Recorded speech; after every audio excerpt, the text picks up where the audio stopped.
Hello everybody and welcome to the 2021 Parade Safety Training. My name is Lindsay Watley and I'm the Program Director with the City of Clemson. I wanted to start off by saying thank you so much for your willingness to participate in this year's parade. We're looking forward to a wonderful event and just want to go over some safety items with you quickly so that everybody's on the same page about procedures and policies as we move closer to the parade date of December 7th. This PowerPoint will go about 20 minutes, maybe a little less depending on how quick I get this information out, and it will be posted on YouTube for you to view. Once you finish watching the video, if you will take the short quiz, that lets me know that you have viewed the information and are aware of our policies and procedures. It is very helpful if you print out those information guidelines that I sent out in your email. They look like this. It is 3-4 pages along with the map of information that we're going to cover today. So if you haven't read through these, go ahead and grab those and we'll go through those together.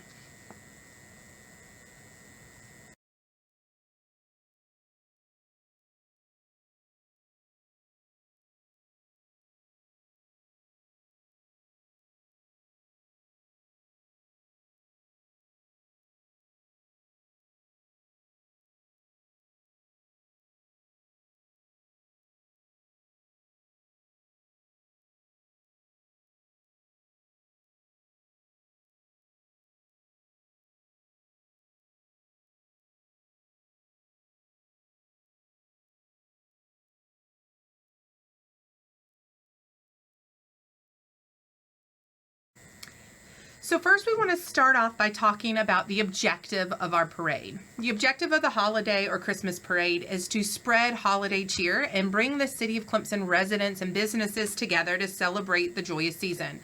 This time of year is very special to a lot of people for many reasons, but one thing we can all agree on is that bringing the community together for a joyous occasion is always a great thing and a great time. So we really appreciate everyone who participates in our yearly parade, and it's so wonderful to see all the organizations come together on one night to celebrate.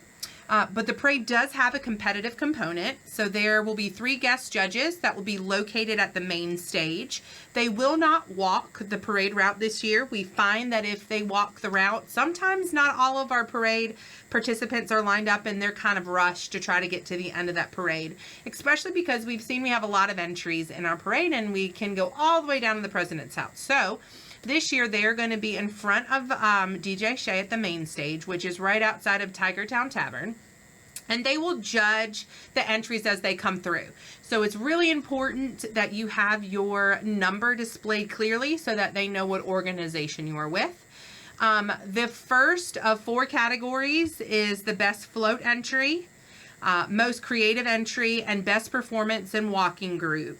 So the best float entry, obviously you have to be pulling a float for that one for you to be entered into that. The most creative entry can be anyone. That could be it could be a performance group, a walking group, or a float. And then best performance and walking group, just think of anyone who's got people, large groups of people walking behind a vehicle or walking alone, large groups of kids or adults, those type of people.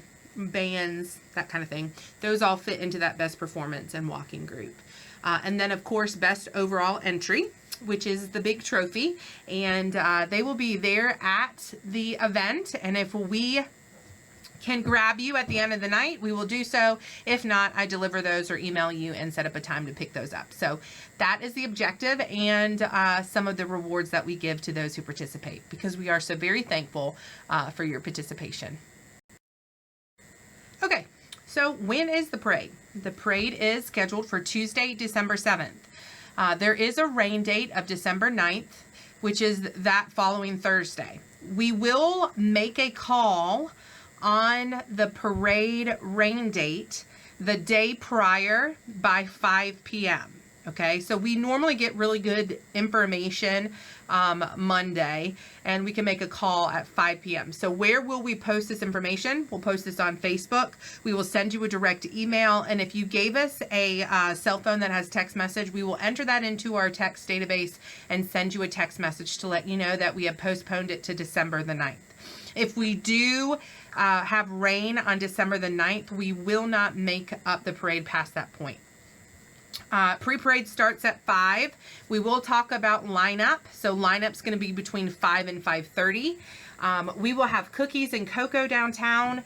The DJ will be there, and we're also handing out drawstring bags that have little light up necklaces in them, a craft project, a couple craft projects for the kids to do. So that's going to be a lot of fun. So if you have any participants that are at the float, I recommend that the parents or a volunteer, you can walk the kids down to grab those over by the police, the Downtown Depot police station, and grab those items as well. So just so you're aware of what we're giving out, that is it. And the rain day is December 9th. Once again, I will post on social, I will email you, and I will text you if we do use that December 9th date.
So if there is a slide to pay attention to, this is it. So I've been running events for a little bit now, and one of the biggest things to know is where do I go before the event starts to set up, what time, and what spot number am I? So this is kind of that information for you. The road closure is going to start at 4:45. It does take some time for the police department to shut the roads down. So we do ask that all of our participants for the parade enter the staging area from 5 until 5:30.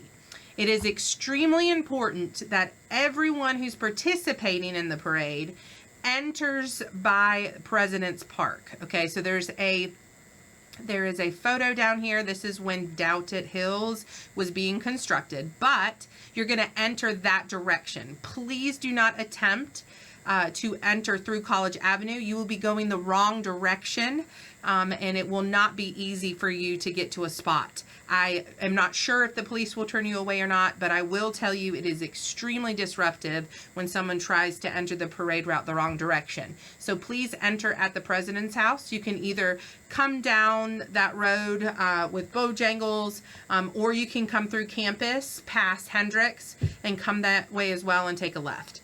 But there will be no entrances allowed from College Ave. We really, really want to stress that. I will place red and green cones with reflective numbers down in the morning of the parade, so before lunchtime, and each cone has a 2-car length space. So if I send out your number and you are expecting 100 kids instead of 20 kids that you stated on your registration, and you need additional car lengths, let me know and I will be sure that you get a big spot. That's vital so that we're not squeezing a bunch of kids together. Okay, also, we really want to stress that drop-offs of people who are participating with your organization should be made outside of the road closure. So you can meet up at Hendricks parking lot, you can meet up at another location, but it's super important that we don't have a bunch of parents driving into the parade staging area. It clogs everything up and becomes very dangerous. So any staging, please make sure that happens outside of the staging area and everyone gets in nice and safe. I will also say the end of the parade is one of the most difficult parts of the parade because we're all on Strode together. So I highly encourage your organization to have an individual who's responsible for communicating with parents about where the meetup location is and how you guys will get there. Excuse me. Every organization has a different plan, so it's important that you get that in place and communicate with your parents so that everyone isn't trying to meet on Strode Circle. All right, to expand a little bit on what we were talking about previously, we mentioned the lineup is 5 to 5:30. You should have your cone number displayed clearly so that the DJ is able to announce your item that you sent me to be announced by the MC. We will go through the line and be sure that anyone who isn't there is removed from the announcement list. So please be sure that that's why it's so critical to be there from 5 to 5:30, because we have to go back to the DJ and let him know who is there and who is missing so that we can skip you on the MC notes. We talked about assembling prior to arriving. So let's talk a little bit about the actual route. So we're lining up on 93 from the President's House all the way to that corner of College Avenue. At 6 o'clock on the dot, very rarely do we start late. So 6 o'clock on the dot, we will start moving down the road. We will travel all the way down College Ave to Strode Circle, where we will take a right.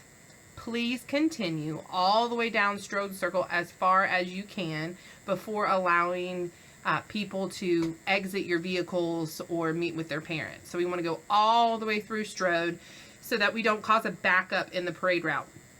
So that's very important if you are one of the first, if you're cone 1 through 8, really important to continue all the way down and then depart from there.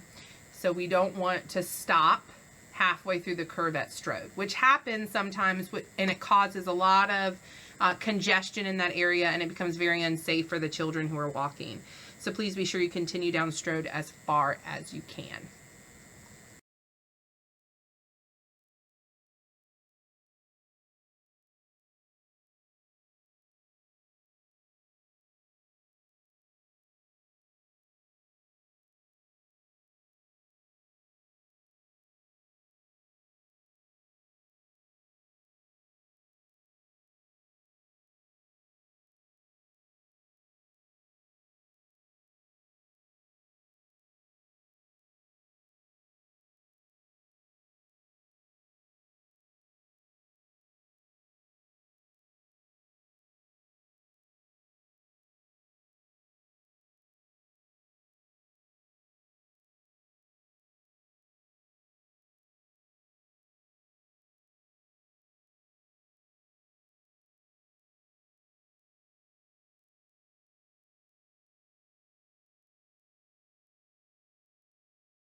This section covers safety for walkers.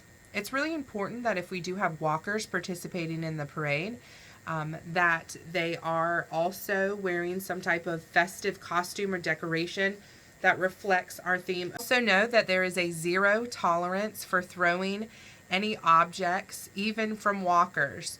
So if you have walkers going down the sidewalk, they need to be handing candy out, not throwing candy to the crowd. Also, we find that groups with walkers tend to create the gaps within the parade route. So they will have a group of walkers and their pace is off, or they stop to talk to people in the crowd, and it creates a gap in the parade route. So we want to be sure that all of our walkers keep up with the vehicle in front of them. Walking groups cannot have a van or vehicle following its walkers. There is no jumping in and out of vehicles. And if a child is walking, they must stay walking the entire parade. All musical groups have to play holiday selections. So Christmas music, we don't want any other type of music being played during the parade. And there is never any walkers allowed between the trailer and the pull vehicle. So if you do have a walking group, remember that they need to be not between the trailer and the pull vehicle for safety reasons.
Just like with our walking groups, it is vital that all vehicles incorporate the theme. So we do not allow just cars to be driven in the parade. They have to be decorated in some sort, include some type of banner or imagery on the car to represent the theme of Parade of Lights.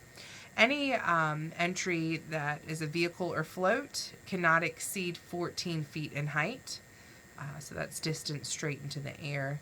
Floats with generators or possible fire hazards must have a fire extinguisher equipment on the float. Participants must ride on the inside of the float at all times. No one is to sit on the edge of a float trailer or with their feet dangling over the side. Also, we do not allow tailgate sitting on the back of trucks. Be sure that you turn off your headlights as we move down the road. We'll be going at a very minimal speed, so just be sure that you keep those headlights off. Vehicles are responsible for their trailers. Please drive safely and beware of those in the trailer. No abrupt stopping or acceleration that could cause anyone to be injured on that trailer. And remember that all vehicles and trailers must be decorated.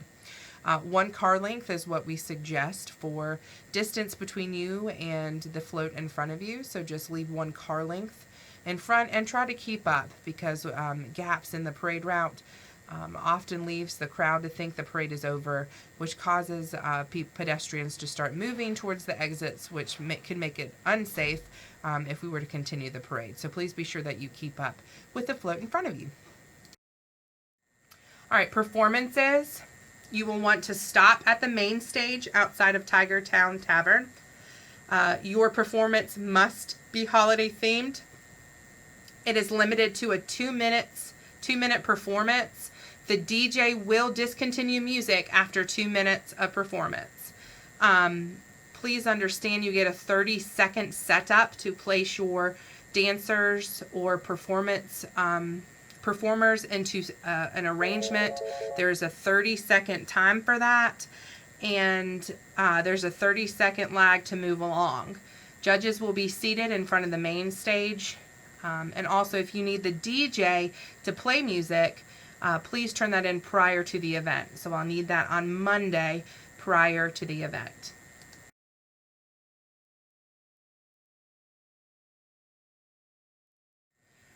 Please, no one dress up as Santa.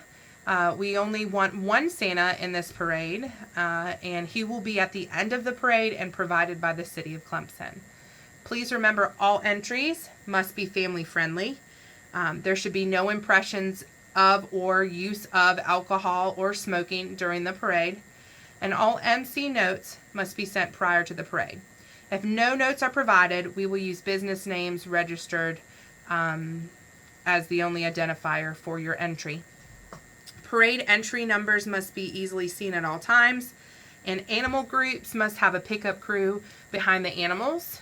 We do have performances throughout the parade, so it is important that we pick up after the animals immediately so that all of the performance groups don't have to trample on anything left behind from your animal group. Also, please no texting while driving if you are a driver, and the speed limit is slow, okay? So we are not speeding down the road. We are taking our time slowly down the road so that everybody can have a good look at our entries and a wonderful time this holiday season. And last but not least, I wanted to come and say thank you once again for participating in this year's Christmas parade with the City of Clemson. And I would love for you, or like for you, to please go take the safety video that was attached to this email. Or not video, I'm so sorry, the safety quiz, so that we know you've watched my lovely video and that you have absorbed the information and understand that the safety of the parade is dependent upon you guys and the way that you assemble your groups and drive down the parade and exit the parade route. So remember, please keep safety in mind throughout the parade and have fun. And I will see you out there on College Ave. If you need anything, please feel free to call my cell phone. My office phone is listed here, as well as my personal cell. So if you have two numbers, you can write down that are mine. And if you need to reach me, you can text me at those numbers or give me a call. Thank you again for being part of our hometown parade, and we look forward to seeing all the wonderful entries again this year.